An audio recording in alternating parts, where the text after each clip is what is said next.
So Jamie and the Luxurious Magazine, I'm here at the Raindance Festival, 25th anniversary, and I'm here with Jeannie Donohoe. Hello. And we're going to talk about a tiny bit about, Jeannie's going to tell us a tiny bit about her amazing film, Game. We're going to find a tiny bit about her and what she does, what she likes, and certainly what she'll be doing in the future. So Jeannie, great to meet you. Glad you're here. Great to meet you too. Thank you so much to you and the magazine, and also to Raindance and Lexus and the Weinstein Company. Absolute pleasure. So can you kind of tell us and tell our Luxurious Magazine readers where it all began for you? Well, I made a short film as a graduate student in film school at Columbia University in New York. It was set in Ireland, and then I entered that into a competition for Lexus Short Films, and I was selected to make this project Game through that program. Amazing. And of course, you know, this film has caught so much. Lots of people are loving it and so forth. Can you tell us a tiny bit about, or tell the Luxurious Magazine readers a tiny bit about Game and what it's all about? Sure. It's a sports film with a twist. It's a basketball story about a high school sophomore who comes to a new school and tries out. And there's a twist involved, so I don't want to give too much information away, but it's really about ambition and talent and maybe some other social issues.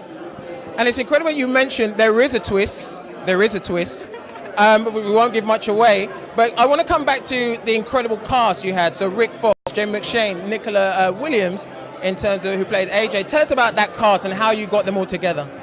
Yeah, it's a dream cast. We had a great casting director duo, a mother-daughter, Lisa Pantone and Gigi Berry, and then the producers from the Weinstein Company and Lexus were very supportive of trying to get an actual NBA player to be the coach. It was a real wish list thing for me to create a sense of authenticity in that type of role, and also to bring some awareness to the issue in the film.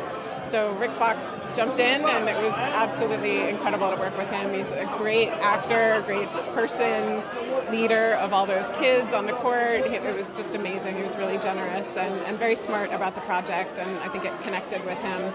And then Jamie McShane is in it from Bloodline, one of my favorite characters on that show. Charles Parnell from Pariah and Transformers. And then the big find was Nicole Williams, who our casting director discovered in a clothing store. She had never acted before, but she played basketball for 4 years at Nevada. She was a point guard, and she was just amazing in that role. And then Ty White and Dominique Columbus and Michael Purdy are three of the lead, other basketball players on the team, and they were amazing, great basketball players and actors. And then we had a cast of background performers who all played ball. And I have to say, as you just mentioned so eloquently as well, everybody that came together. But the background staff as well, I mean, they could really play basketball, right? Yeah, it was a big priority for me to be able to film real basketball, because I don't like watching sports movies where I feel like it's either cheated or there's a body double or there's some hocus pocus limitation in the shots. So I really wanted to make sure that people were basketball players first, and then some of them are non-actors, some of them are trained actors, but it was the first priority was basketball. I mean, it's brilliant. And look, of course, we're in London, the 25th. Raindance Festival as well, and Game has taken you all over to a number of film festivals and so forth, so you get to travel a lot. So tell us, in terms of some of the journeys, and what's next on your travel bucket list? Well, I've been really lucky to get to travel with this. We played in France and all over the United States. I'm on my way to Canada after this for Vancouver Film Festival, and it's been a dream to be able to go around the world with a film. I guess a couple of places I really want to go are Japan, home of Lexus actually, and Cuba. It's high on my list, and Istanbul, and a bunch of places in South America, Australia, Africa. I'm pretty adventurous. I'd like to go everywhere I can. So really just to kind of discover that wanderlust that you have.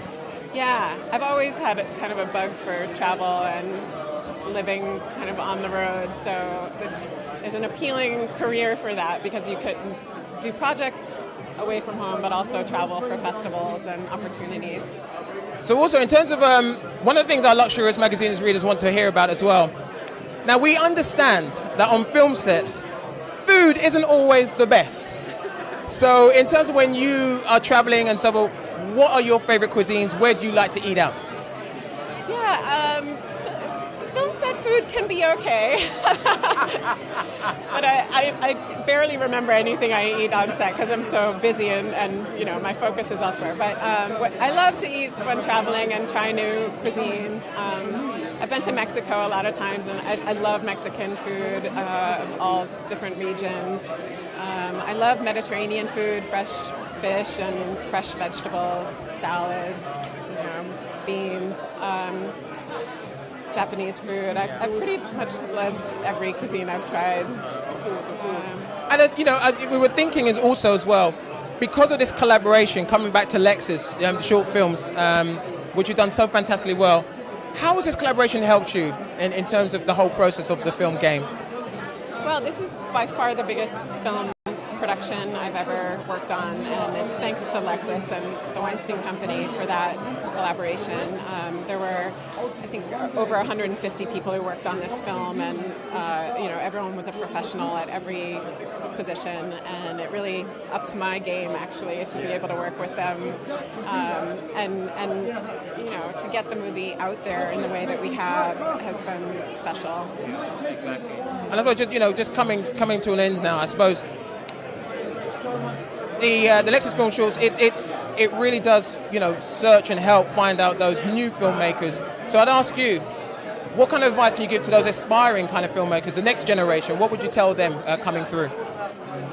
Well, in terms of getting to work on something like this, I think it's really important to just keep putting yourself out there. I mean, film is like notoriously a very competitive and risky type of career, and you get a lot of no's and then you get some yeses, and it's important to just keep going for it.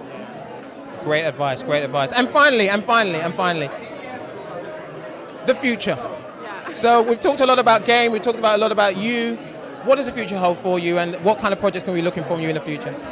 Well, one really exciting thing about screening the short game in about 60 film festivals now is that I hear from audiences that they always want to see more. They're like, what's next?